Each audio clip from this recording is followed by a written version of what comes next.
আসসালামু আলাইকুম, সবাই কেমন আছেন? আলহামদুলিল্লাহ, আশা করি সবাই ভালো আছেন। আমিও ভালো আছি।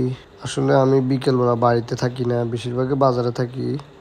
হঠাৎ করে আজকে বিকেলে বাজারে যাই নাই, বাড়িতে ছিলাম। আমি দেখতেছি হঠাৎ আমাকে বেড়ির ভিতরে আমাদের বাড়ির পোলাপান সবগুলো খেলতেছে।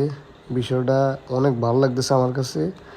একটু খেলা দেখলাম, তারপরে এর আগে বেড়িতে খেলতো না, বাইরে খেলতো, কিন্তু ইদানিং মানে হেগো অনেক সমস্যা হইতেছে। বাইরে খেললে যা জমিতে খেলে তারা নাকি খেলতে না করে, হে করে এরা অনেক সমস্যা আছে। তারা আমি বলছি যে তাহলে তোমরা আমগো বেড়িতে খেলো, কোনো সমস্যা নাই। এখন আমগো বেড়িতে খেলতেছে। সবচেয়ে মজার কাহিনী হচ্ছে এখানে দুইটা গ্রুপ খেলতেছে, একটা হলো বড়, একটা হলো ছোট। এই যে এই পাশে হইলো বড়রা খেলতেছে, আর এই যে আরেক পাশে হলো এই যে ছোটরা খেলতেছে।